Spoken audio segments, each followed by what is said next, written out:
Thank you for joining us, Emily. So committee, we talked about this a few weeks ago and then it dropped off the radar for a little bit, but every committee is being asked to respond to basically a budget memo, to create a budget memo for the appropriations committee. This is sort of a particularly strange task for us because we really have very few appropriations that have anything to do with us. And revenue is not in the budget in that way. It's really just the appropriations that we're responding to and a little bit of language. So very little of what we're doing policy-wise this year has anything to do with this memo. But it's a lot of sort of tiny details, essentially, that Emily is going to talk us through that we can choose to respond to or not to respond to. We don't have to respond to all of it. So we have a presentation that we're going to go through. Great. So for the record, Emily Byrne from the Joint Fiscal Office. So I have, as the chair was saying, it's a little more deliberate than that. Put together a PowerPoint that just walks through. So the memo that you've got from House Appropriations kind of has section by section pieces of the Appropriations Act. And I've sort of tried to pair a slide or two with each of those sections just to walk through what it is. And then figure if there's feedback on anything in particular that you'd like to provide to the committee, we can kind of update the spreadsheet that they sent along as we go. And then I can get it back to you. And so the spreadsheet that we're being asked to fill out for the Appropriations Committee is called Emily Byrne Budget Chart. And I can. But in order to sort of have a better introduction to these fairly to these details, Emily is going to take us through a PowerPoint that she sort of created the slide out of each of these topics. Yeah. All right. And I have most of the information. We'll get to where I'm missing information still that I need to track down. But so this is based on the governor's recommended budget that the House is currently contemplating. The first section that they've asked you to provide feedback on is the tax department's base budget.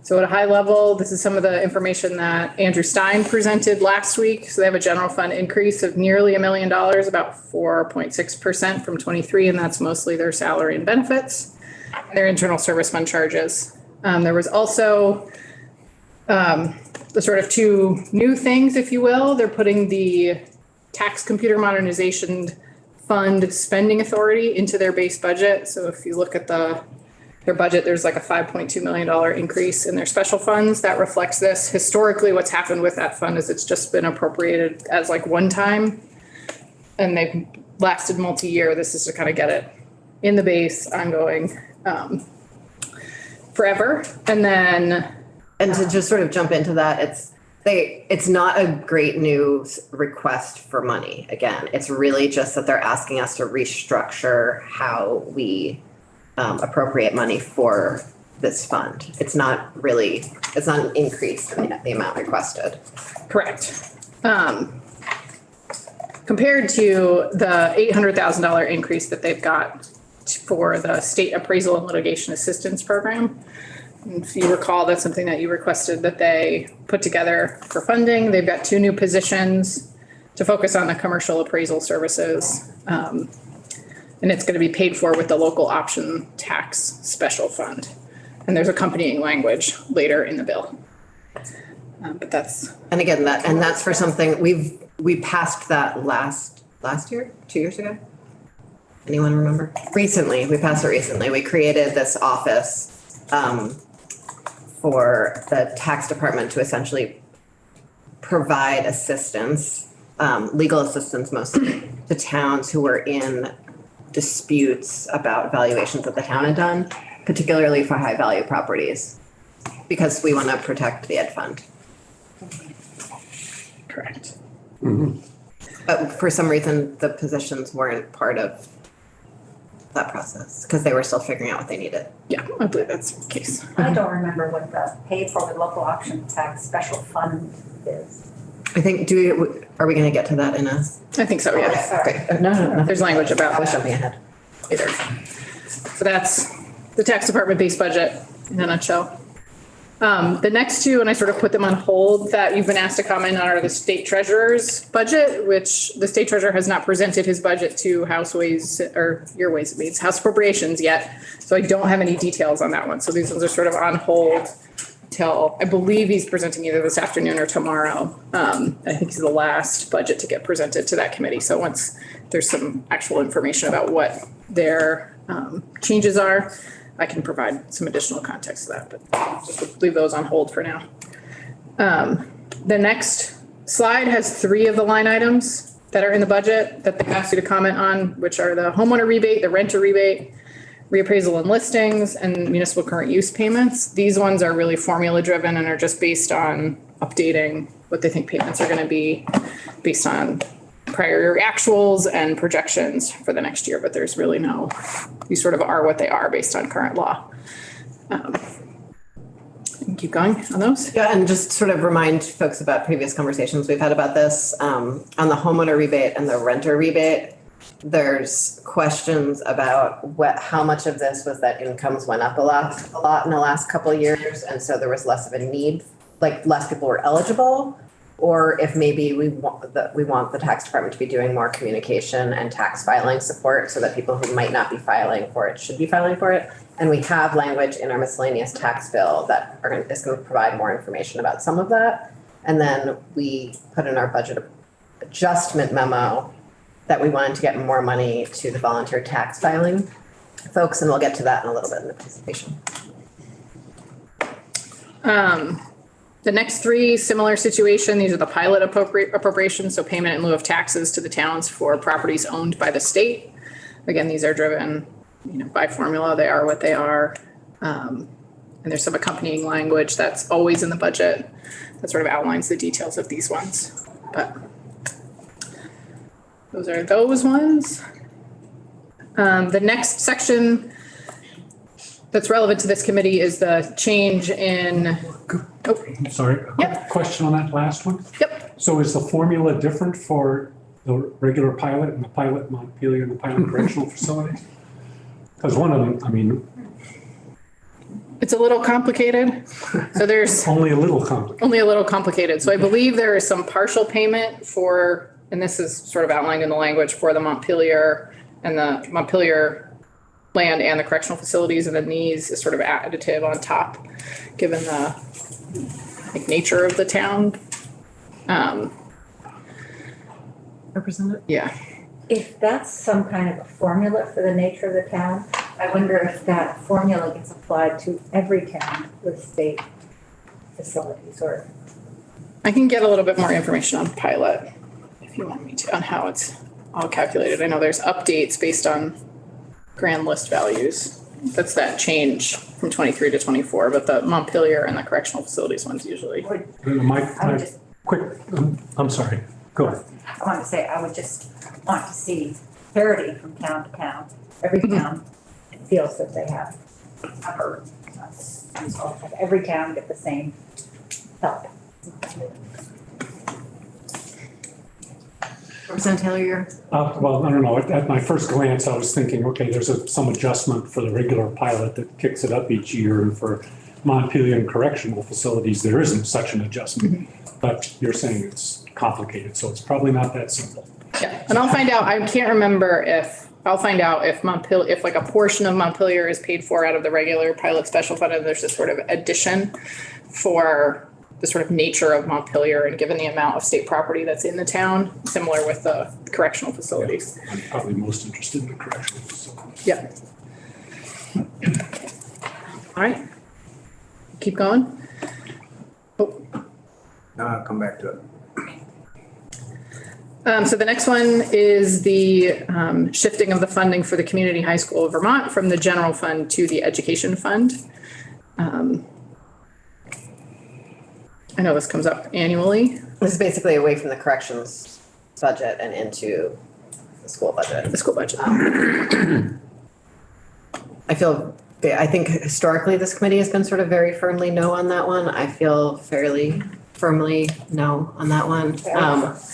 And, had an interesting conversation with the chair of the education committee. And I said, does your committee have purview over the Community High School of Vermont? And he said, no, the corrections committee does. And I was like, feel like that's like sort of a good policy plant on that one. Yeah.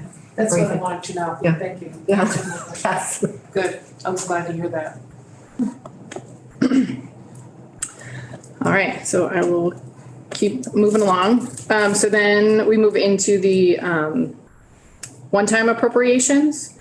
So this first one-time appropriation is for the tax department. They want to use 1.75 million to digitize the current use program, which Andrew talked about when he was in here. Try to move it from a very heavily paper process to an electronic process and to move all of those records into electronic format. They're going to use the current use administration fund. It's about 1.75 million of it, and there's approximately $2 million in the fund. Is how they propose to approach that. Like, where did that money come from? The 1.75? Is that ed fund? No, it's not education fund.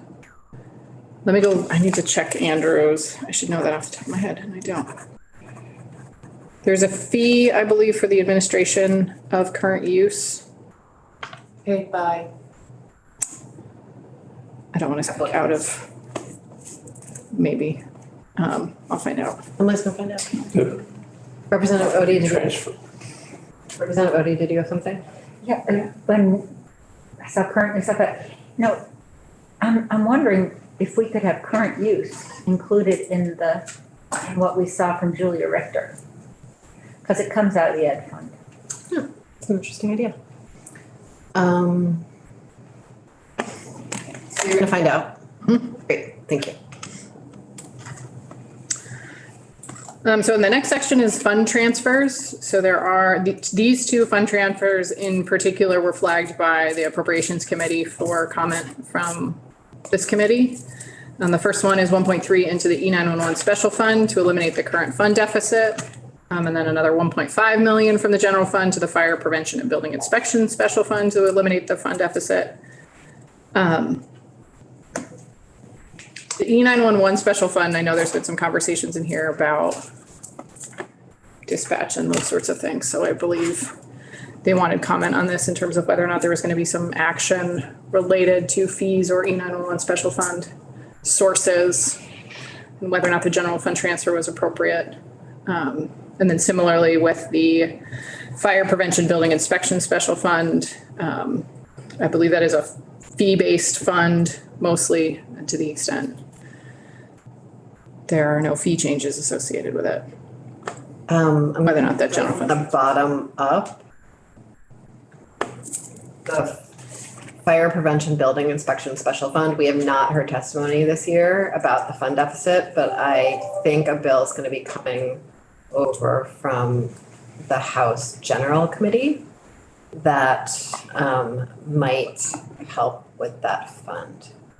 Or that we could find a way to help with that fund from there, but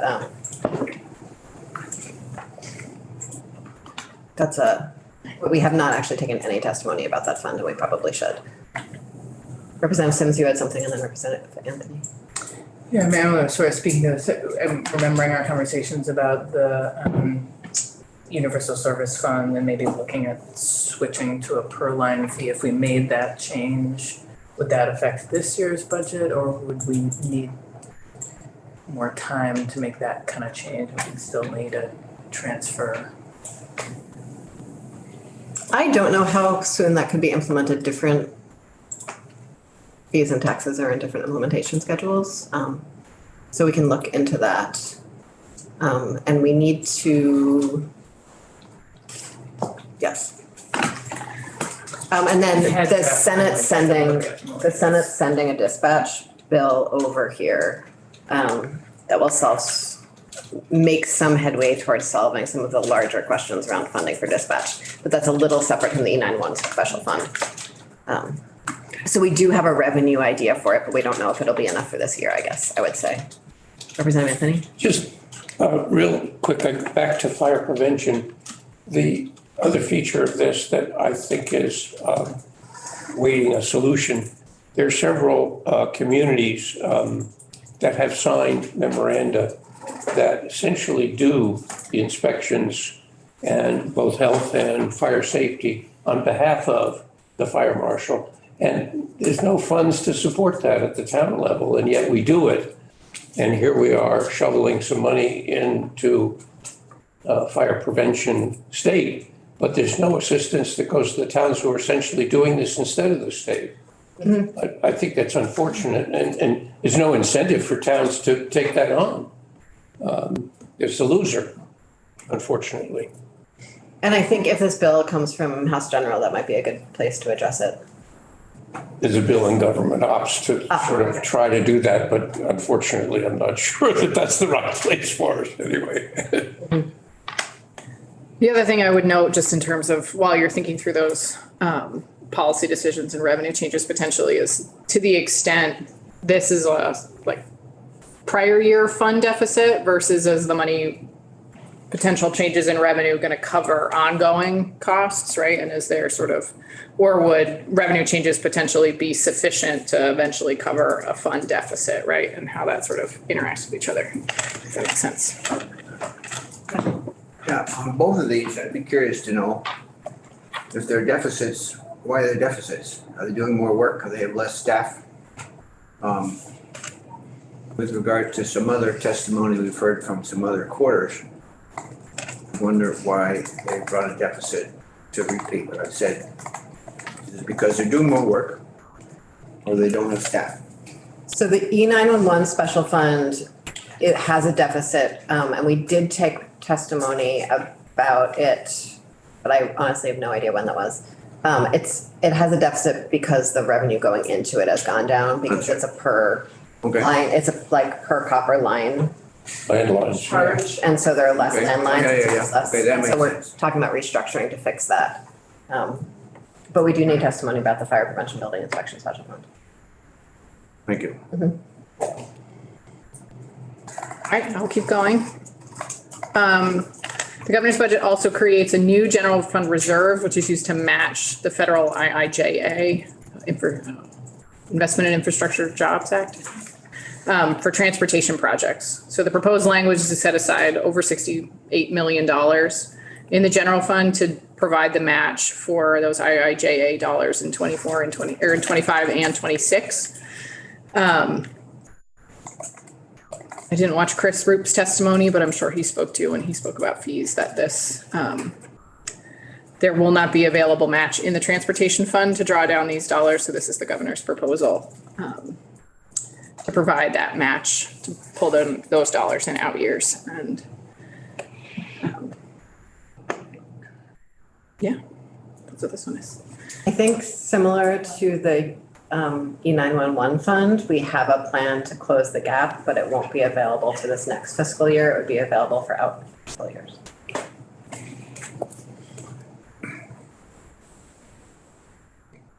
Based on the testimony we just got on. Anyone? Was that Friday? Yeah, no, that's right. Great. Yep. Okay. These are the two positions that I spoke about earlier at the tax department for the state appraisal and litigation assistance program. This is just the language that authorizes them. It specifies that one will be a program manager and one will be an attorney.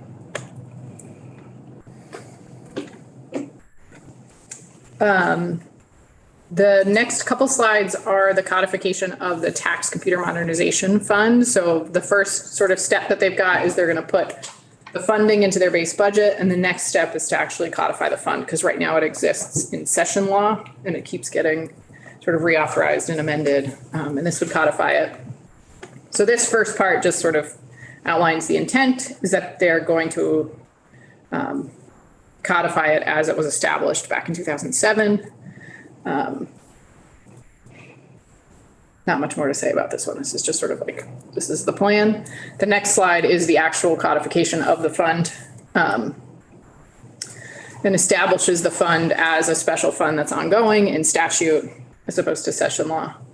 And talks about how the revenue will go into the fund, which is in Part B. So contributions as appropriated by the General Assembly. And then the tax department and the administration has proposed an amount not to exceed 2.1% of total revenue collected by the tax department. So that would mean that sort of off the top of all of the revenue streams that the tax department collects, regardless of what fund they go to. So it would be the sales and use tax and the meals and rooms tax, to the extent those are ed fund dollars, would be sort of subject to this 1.2%.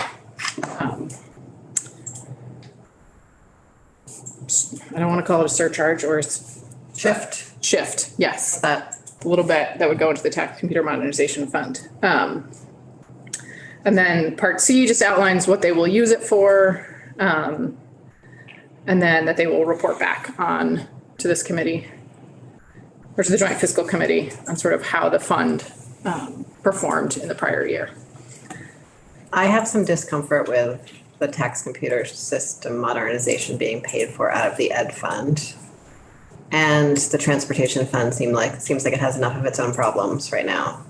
And so I'd like to see, and I think, Emily, you have Yes, we have some language on the next slide about it, Yep. of the general fund. Yeah, and I think so right now, all the transportation dollars are collected by the Agency of Transportation. So this construct wouldn't actually hit the transportation fund. It'd just be the general fund and the ed fund. And it really only applies to the revenue that flows through the tax department. But so we've, so just at a high level to kind of summarize that. So this would, the way that the 0.21% was calculated is it's about $2.7 million from the general fund and another 1.1 from the education fund, and requires that report. So kind of, right, as I said, transfers the funds off the top. And there's sort of this proposal from the chair about making this transaction a little bit more transparent. Because right now, there's really it just sort of comes off the top. It's not sort of carried anywhere specifically. And instead of doing the sort of take it off the top of the revenue collections, to do an annual transfer from the general fund into the tax computer modernization fund, equivalent to the same amount of money that they were requesting, but to just do a full general fund transfer. The way it'll get carried in the appropriations committee will be a little bit more transparent. So it'll be like called out as a specific move of money, as a budget item.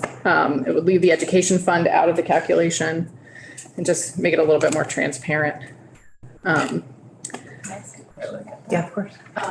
Does that mean that we'll need to readdress it each fiscal year? Or will that carry over?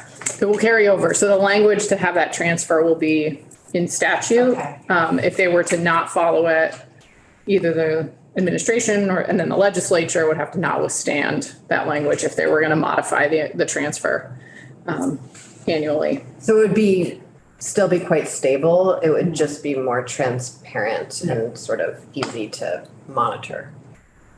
Just so that I can be sure I got it. So if it's not withstood, then the money will come from. So then if it was not withstood, then the money wouldn't be transferred to that fund. It would stay in the general fund. But that would be a decision for the General Assembly to make, whether or not they didn't want to transfer those funds in that year. And we hear about it in a report like this. Yes, definitely. So the proposed change language that JFO has worked up is that the last bullet, so the fund will receive an annual transfer from the general fund in an amount not to exceed 0.21% of total revenue collected in the prior year by the Department of Taxes. And the fund may receive other receipts. So they'll still do that same calculation. They'll look at, they collected X billions of dollars times 0.21, and then that will be the sort of cap on the amount of transfer that will move from the general fund into the tax computer modernization fund annually, but it will all be general fund dollars. That's the cap, but how much is actually transferred? It depends on the revenue collected in the year. So their estimate this year is about $5.2 million. So it will come out to whatever that actual collections are. I'm sorry, I'm missing something. How do you determine how much comes out? So it will be whatever the total revenue collected by the Department of Taxes. Right. So income taxes, corporate taxes, sales taxes, Okay, times 0.21%. That's the amount of the transfer. Won't exceed that 0.21% it annually. won't exceed it, but it will equal it. Likely, yes. Yes. That's the mischief of a percentage. A percentage of a rising number is a rising number. Yeah. Yes. Okay. Okay, we'll keep going. So in the next section, this is changing the local option tax fee revenue statute to allow for the use of the funds to administer the state appraisal and litigation assistance program that they are establishing in the department for your request. So it's pretty technical. The underlined part is what is being added. It's just to make it an allowable use of the fund. I'll keep moving.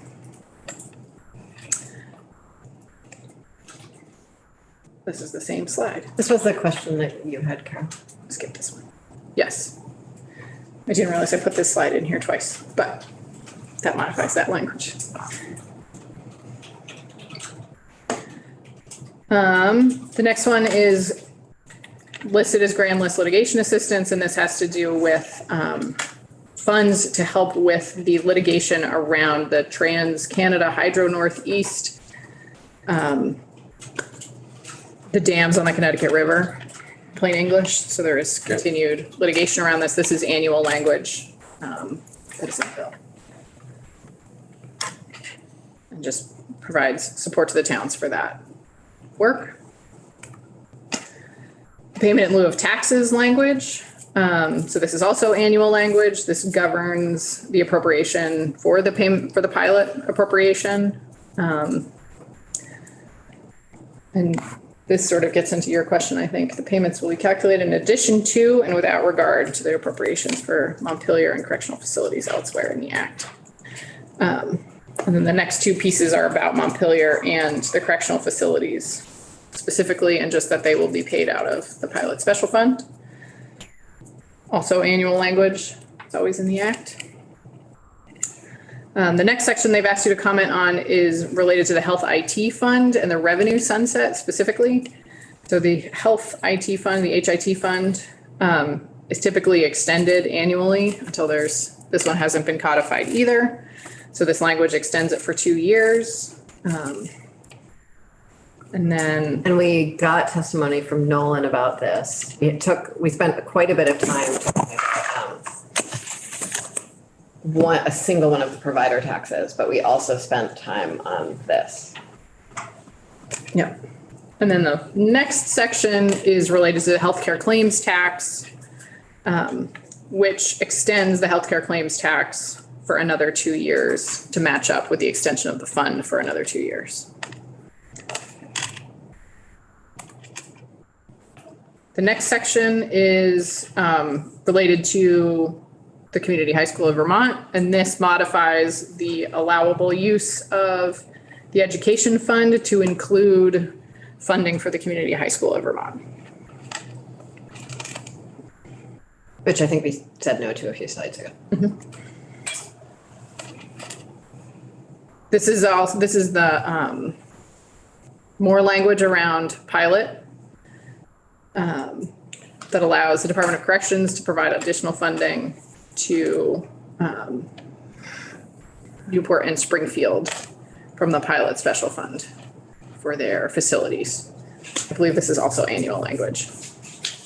Do we know if that's changed, that 152? I'm not sure. I can find out.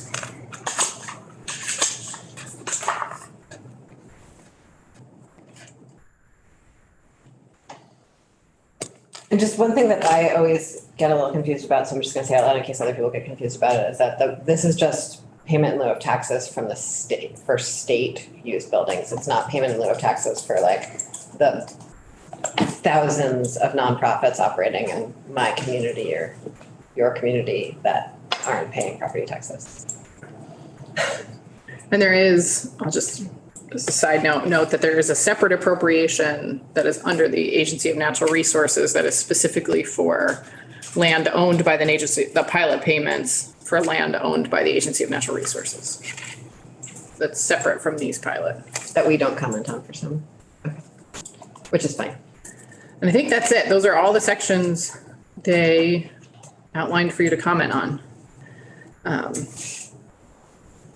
If it would be helpful, we could open the memo and then And you're done at 3:15? 3:15, Okay. 3:30. So the one thing that I think everyone agreed we need more information on was the fire fund.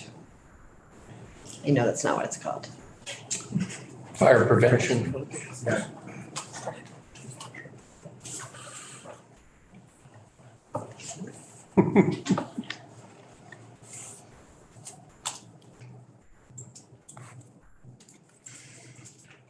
Yes. I just, to respond to my good friend, Representative Maslin, I too would be interested why they're running a deficit, that is fire prevention. And if we're gonna plug that hole, I really feel strongly that in fairness, folks who are essentially doing comparable work, it's not being funded, be included in that they, the fire marshal acknowledge that that's what's going on.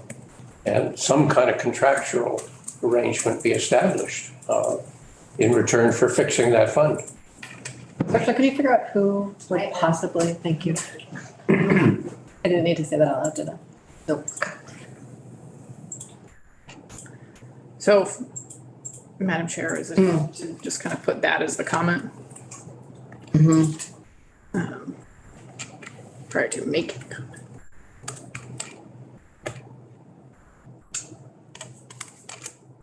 Representative.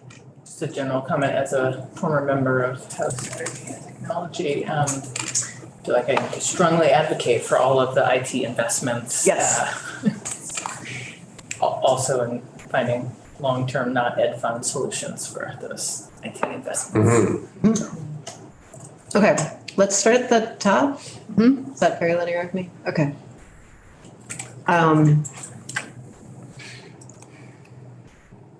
Gosh, this is very awkward.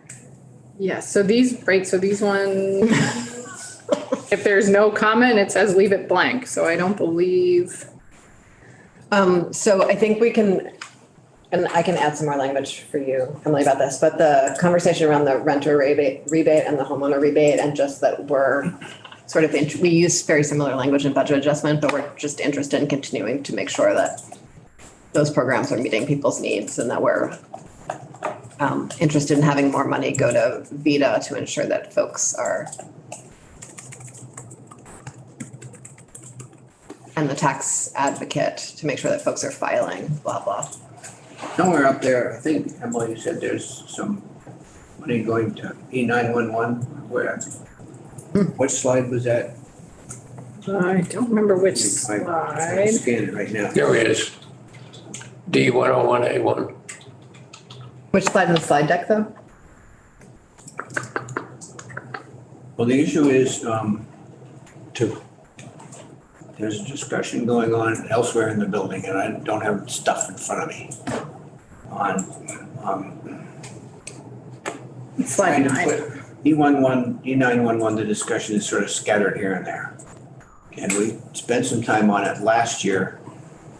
It didn't really resolve things. Can we hold that until we get back to that part Yes, in the we may. chart? Thank you.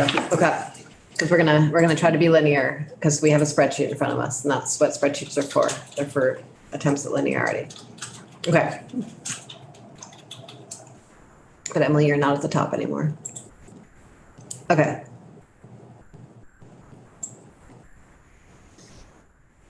Does anyone have anything else on this section here? I mean, I thought the investing in the staff that we need to do the reappraisal and listing payments and protecting our Yeah. grand list is important Mhm. and good. And Thumbs up. Mhm. And that's an area we're gonna continue to work on this year, so I would add that too. Does this work for you to be sort of typing while we do this? Yeah, other than you'll all learn why I'm a numbers person and not somebody who you. As I try to type.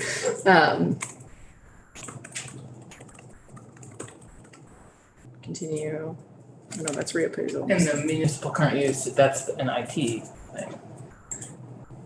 These ones, Yes. 137 through 140 are just the appropriations for those. That's not the IT investment that tax is making. Those are later. Is that what you're speaking about?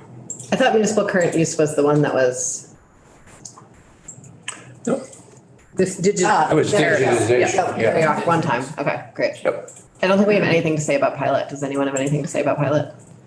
We're gonna learn a little bit more, but, okay. We're very happy to digitize everything. Yes? Does anyone object to digitizing tax records? Great. Great.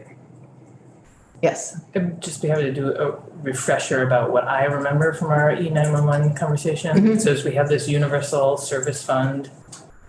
It's a waterfall, it pays for a few things. And it is funded by it's not a per line charge now, it's a percent, the universal service fund charge. And what's happened is people have cut the cord and moved to their cell phone. It's the cell phone carriers define a very small fraction of your bill as the voice part and most of your bill as the data. Data. And so even though we have the same number of phones in Vermont, the percent that we're putting into the fund through the universal service charge has declined. And so we've seen this deficit. We can either continue to shovel general fund transfers into to stabilize, which funds the E911 board. It also carries over to broadband and Vermont Access TV. But I think people brought to us, one alternative solution would be to switch from the universal service fund percent charge to a per line fee for lines that you can call 911 from. And other states have done that. It would stabilize the fund. It doesn't solve the greater issues of dispatch, which There's a bill coming. around. But it would at least stabilize for right now and for the foreseeable future, the deficit issue that the E911 fund has. But I just looked at the draft language from Maria. That wouldn't be, at least in the draft, effective until September, so it probably wouldn't solve. It seems like no matter what, we're not gonna solve the problem for this year, so. And so I think for the purposes of the memo, I would say we aren't able to solve the deficit for this year, though we are working on solutions for out years. And I will make sure that there's time on the agenda between now and crossover for us to pick that issue back up again. Okay.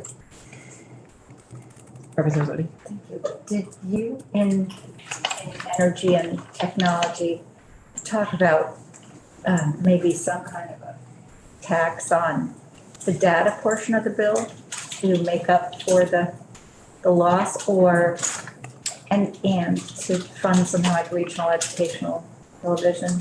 Well, energy and technology doesn't deal with anything tax related, because that's the purview of this committee. Yeah, but- So, But there are a number of solutions, a number of possible solutions, Okay. including this per line charge, switching from a percent to a per line charge. And we're gonna pick that up sometime in the next few weeks. That shouldn't go in the memo that we have an idea for alternative based funding. Working on a revenue Okay. solution for out years, but it won't be available to cover this current year Cool. deficit. Because very rarely can we raise revenue in a calendar year that will be effective for the next fiscal year, right? There's almost always a year delay on when the revenue is available. Yes. With regards to E911 and other things, I don't have time today, and we don't have time today, and I don't have my stuff, but there's also, previous years, we've talked about in this committee without resolution, how am I get this words right, establishing a statewide dispatch. We've talked about regional dispatch, statewide dispatch, who does it, where the money comes from. And there's discussion in various parts of the building about getting that whole big picture right in terms of where the money comes for and going into a fund. There's a bunch of stuff related to it. I can't find my crib sheet here, not time for it today. But when it comes back up, I'd like a few minutes to bring it up, even if it's not anything that this committee can do. just put it on everybody's radar, so. And I do believe there is a governance solution on dispatch that's coming over from the Senate before crossover. And everyone in this committee should be prepared, because however that's paid for is going to be a very interesting conversation, given that at this point, some towns are paying nothing and some towns are paying an enormous amount. And making that equitable is going to be quite a situation. And it's not just dispatch, it's EMS too. Yeah. Yes, yes. That's a big thing. Yeah, so that's going to be a really fun project for us after crossover. Yeah, like- Get ready. Here's my list of Okay. all the possible funds So- to share. What's next on this list? The next one is the new general fund reserve to match transportation IIJA dollars. I would say actually, the exact same thing that we said for D101A1C.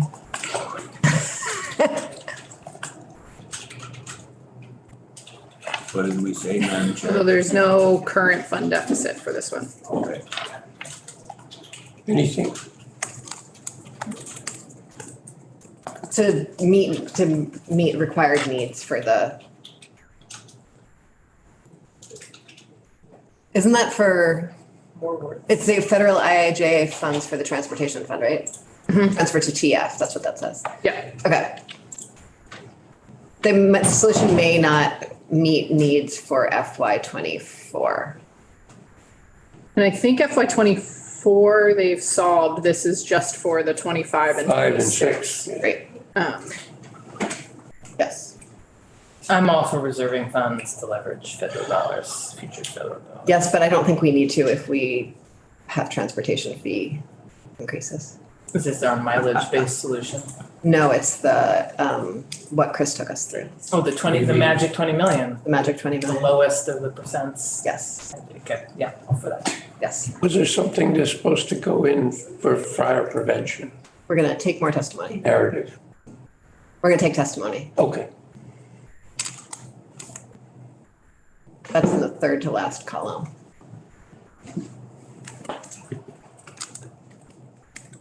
Do I need glasses for distance reading or is that hard for everyone? Hard for Yes. me. Great. If I can zoom it in, Not, No, it's a Word Document, document. Representative Meadows, very young and. fine. I do have contacts in, by the way. Oh, okay, forget it. No, I'm good, I'm just gonna, that's my thing. That about right, working on a revenue solution for out years that may not require the full general fund allocation. We do not require any of the general fund allocation.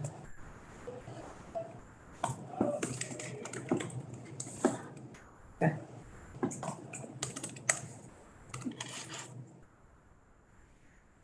Okay. On to the next one, which is these are the two positions for the state litigation and assistance program. Yes, please, it's only polite to provide positions for departments that you set up in statute. Great, okay. Those are the two positions. Tax modernization fund. Are folks, any questions about that new language?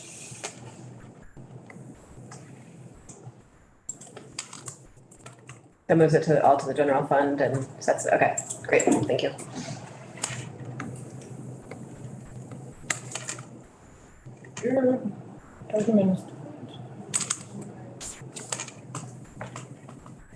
Representative Sims, do you have a question? Okay. there are more lines. Do people have the same lines she does? What? I'm trying to follow along on my own computer, It's not working?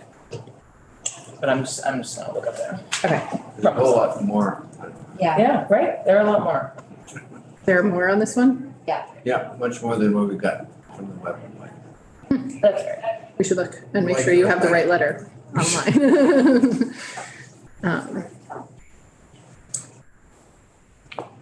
Okay. Okay. The next one was the language that allows them to use the local option tax fee revenue to support the new program that they're establishing.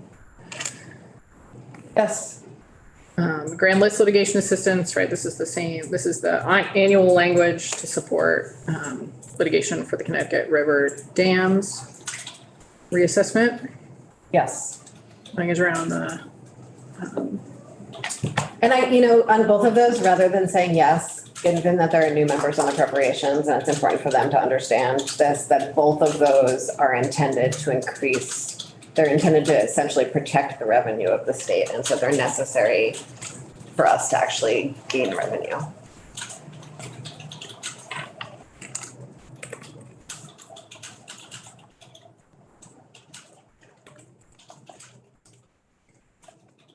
same with the one above it, right? I will play with your language. Absolutely.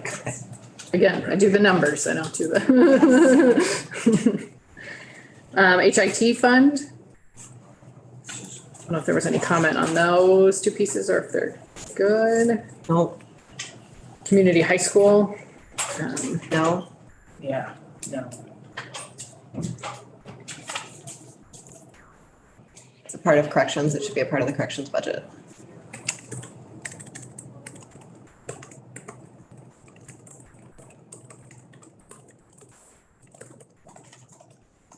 It was about $3.7 million. I'll put the exact number in.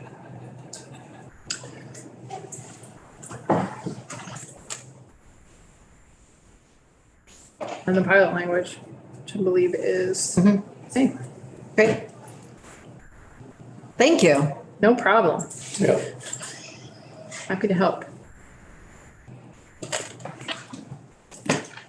And with that, Great. yeah, thank you. Putting anything more in there? Okay. Somebody zooming in short. We're gonna take a break